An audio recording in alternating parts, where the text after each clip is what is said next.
السلام علیکم ورحمۃ اللہ وبرکاتہ۔ بسم اللہ الرحمن الرحیم۔ الحمد للہ رب العالمین والصلاة والسلام علی سید الانبیاء والمرسلین وعلی آلہ واصحابہ اجمعین، اما بعد۔ محترم ناظرین، اللہ تعالیٰ کے فضل و کرم سے آج ہم ایک نہایت اہم اور بابرکت سلسلے کا آغاز کر رہے ہیں، اور وہ ہے تاریخ اسلام۔ اسلام کی تاریخ محض واقعات کا مجموعہ نہیں، بلکہ ایمان، قربانی، صبر، جہاد، عدل، علم اور عظیم کرداروں کی ایسی داستان ہے جو ہر دور کے انسان کے لیے مشعل راہ ہے۔ جس کتاب سے ہم یہ سلسلہ پیش کریں گے وہ بہت مفصل ہے، اس لیے انشاءاللہ اسے تقریباً 300 قسطوں میں آپ کی خدمت میں پیش کیا جائے گا، تاکہ ہر موضوع کو آسان، جامع اور ترتیب کے ساتھ سمجھا جا سکے۔ اس سیریز میں ہم اسلام سے پہلے عرب کے حالات، بعثت نبوی صلی اللہ علیہ وسلم، مکی و مدنی دور، غزوات، خلافت راشدہ اور تاریخ اسلام کے اہم ادوار اور شخصیت کا مستند اور دلچسپ انداز میں بیان کریں گے۔ اگر آپ اسلام کی اصل تاریخ کو صحیح اور مستند انداز میں جاننا چاہتے ہیں، اپنے علم میں اضافہ کرنا چاہتے ہیں اور آنے والی نسلوں تک ایک قیمتی سرمایہ پہنچانا چاہتے ہیں تو اس مکمل سیریز کا حصہ ضرور بنیے۔ اللہ تعالیٰ سے دعا ہے کہ وہ اس کوشش کو اپنی بارگاہ میں قبول فرمائے اور ہمیں حق بات سمجھنے اور اس پر عمل کرنے کی توفیق عطا فرمائے، آمین یا رب العالمین۔ اب آئیے اللہ کا نام لے کر اس مبارک سفر کا آغاز کرتے ہیں۔ ناظرین کرام، سوچئے اللہ تعالیٰ نے اپنے آخری نبی محمد صلی اللہ علیہ وسلم کے لیے، اپنی آخری کتاب قرآن مجید کے لیے اور قیامت تک آنے والی ہدایت کے مرکز کے لیے دنیا کے تمام خطوں میں سے اسی خطے کا انتخاب کیوں فرمایا جو بظاہر ایک خشک، بنجر اور بے آب و گیاہ ریگستان تھا، جہاں نہ کوئی بڑا دریا تھا نہ سرسبز وادیاں۔ اس انتخاب کے پیچھے ایسی کیا حکمتیں پوشیدہ تھیں جس نے اسی بنجر زمین کو ساری دنیا کے لیے مشعل راہ بنا دیا؟ آج کی اس پہلی قسط میں ہم اسی مقدس سرزمین کے راز سے پردہ اٹھائیں گے انشاءاللہ تعالی۔ تاریخ اسلام میں بعض مقامات ایسے ہیں کہ جن کا تذکرہ آتے ہی دل میں عقیدت، محبت اور عظمت کے چراغ روشن ہو جاتے ہیں۔ انہی مقامات میں سر فہرست وہ مقدس سرزمین ہے جہاں سے نور ہدایت کا سورج طلوع ہوا۔ یہی وہ مبارک ملک ہے جسے ہم جزیرۃ العرب یعنی ملک عرب کہتے ہیں۔ اس ملک کا تذکرہ شروع میں اس لیے نہایت ضروری ہے کہ ہمارے پیارے نبی محمد صلی اللہ علیہ وسلم عرب کے سب سے مشہور شہر مکہ مکرمہ میں پیدا ہوئے اور دوسرے عظیم شہر مدینہ منورہ کی طرف آپ صلی اللہ علیہ وسلم نے ہجرت فرمائی، اور وہی شہر اسلامی سلطنت کا پہلا دارالسلطنت قرار پایا۔ یہی ملک عرب وہ خوش نصیب ملک ہے جو رسول اللہ صلی اللہ علیہ وسلم کی حیات طیبہ ہی میں تقریباً مکمل طور پر مسلمان ہو چکا تھا۔ یہی عرب شوکت اسلام کی ابتدائی جلوہ گاہ ہے۔ اسی ملک کی زبان عربی میں کامل وحی اور آخری آسمانی کتاب نازل ہوئی جو تمام ملکوں، تمام قوموں اور قیامت تک تمام زبانوں کے لیے مکمل ہدایت ہے۔ اسی ملک عرب سے چاروں سمت ساری دنیا میں اسلام کی روشنی پھیلی، اور اسی ملک میں خانہ کعبہ ہے جس کی طرف ہر سال دنیا کے ہر خطے سے مسلمان کھینچے چلے آتے ہیں، اور میدان عرفات میں شاہ و گدا ایک ہی حالت میں اپنے خالق ارض و سما کی حمد و ثنا میں مصروف نظر آتے ہیں۔ یہی وہ ملک ہے جو تمام دنیا پر غالب ہوا اور ساری دنیا کے لیے چراغ ہدایت بنا۔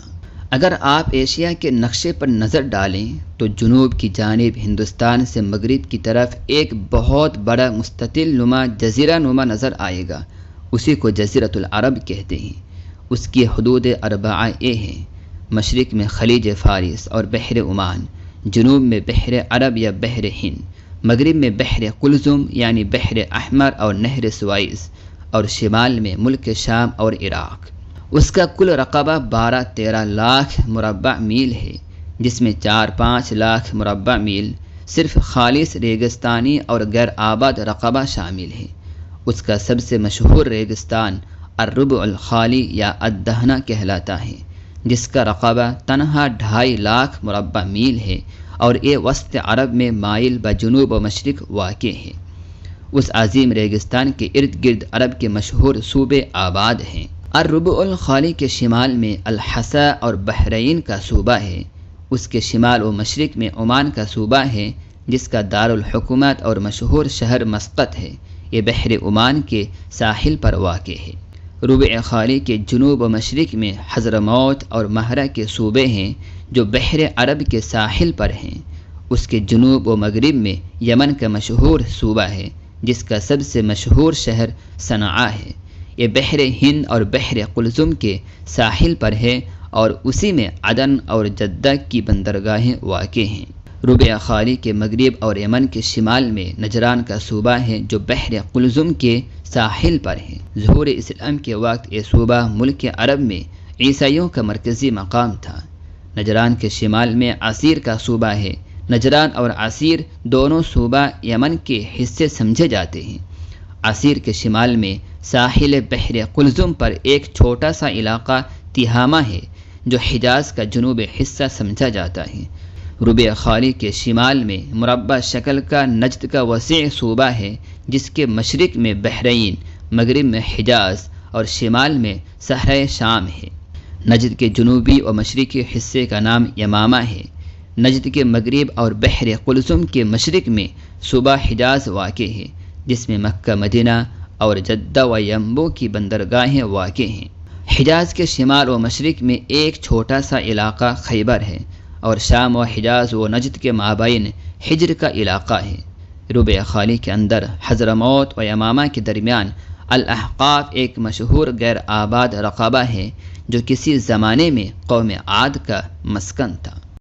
ناظرین کرام، ملک عرب میں کوئی مشہور اور قابل تذکرہ دریا یا ندی نہیں ہے۔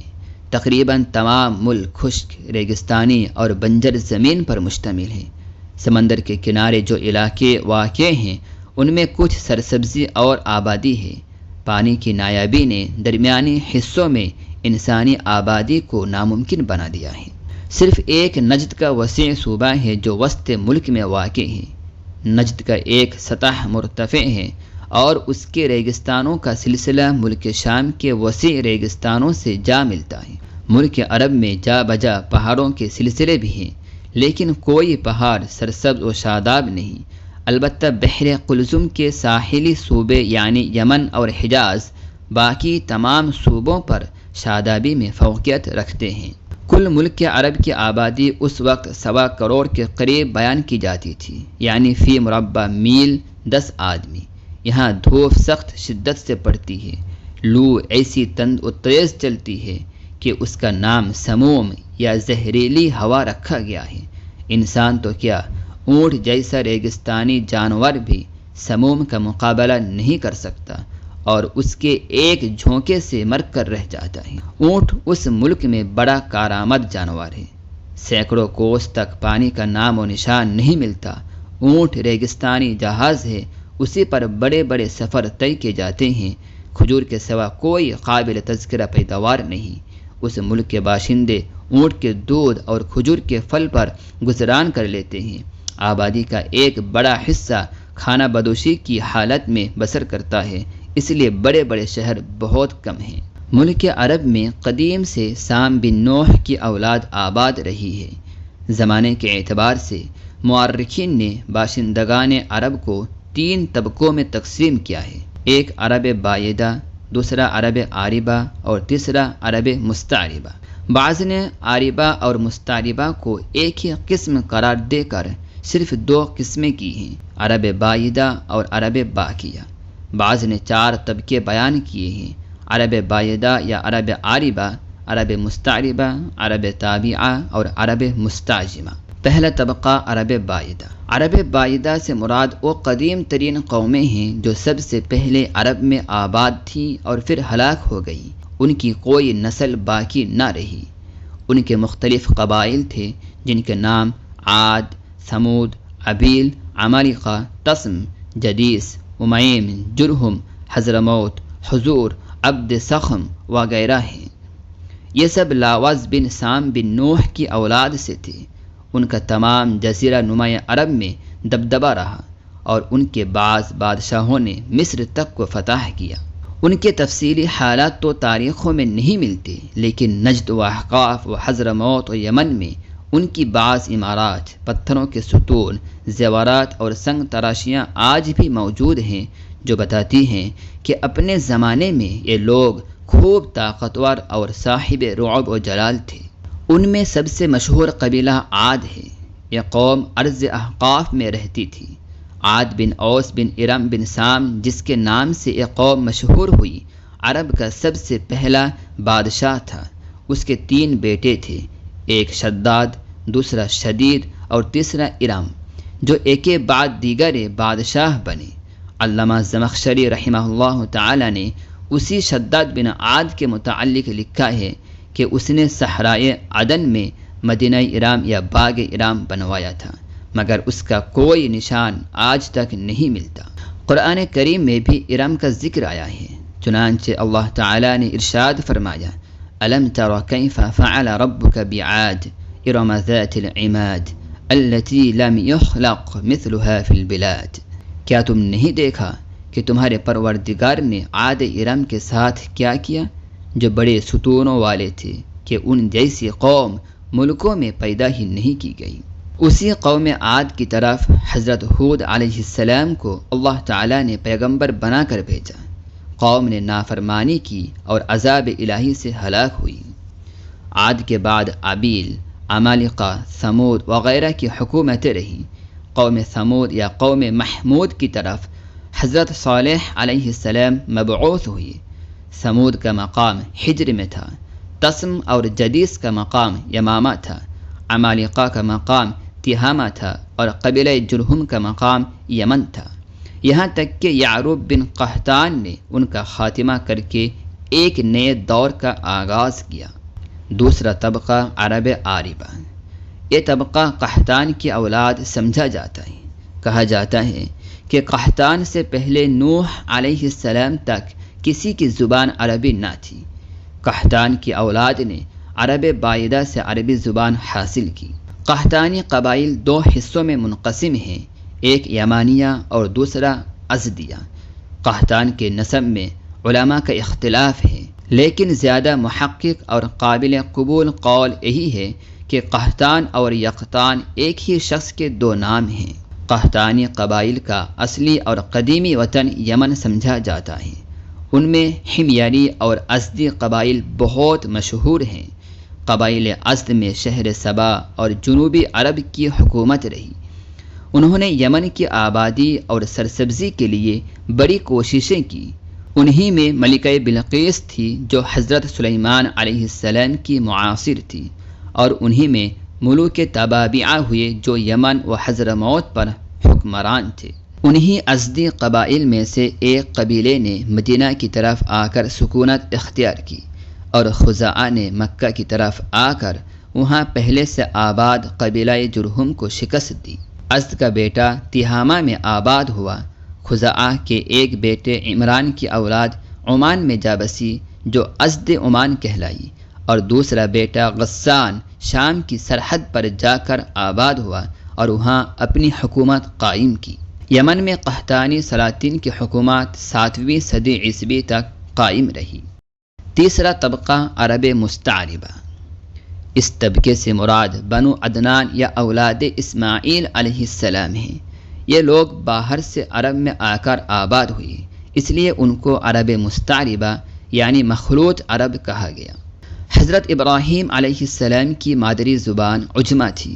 جب وہ حضرت اسماعیل علیہ السلام کو ان کی والدہ حضرت ہاجرہ علیہ السلام کے ساتھ مکہ مکرمہ میں چھوڑ گئے تو حضرت اسماعیل علیہ السلام نے وہاں پہلے سے آباد قحطانی قبیلہ جرہم سے عربی زبان سیکھی اور آئندہ یہی عربی زبان آل اسماعیل کی زبان بن گئی۔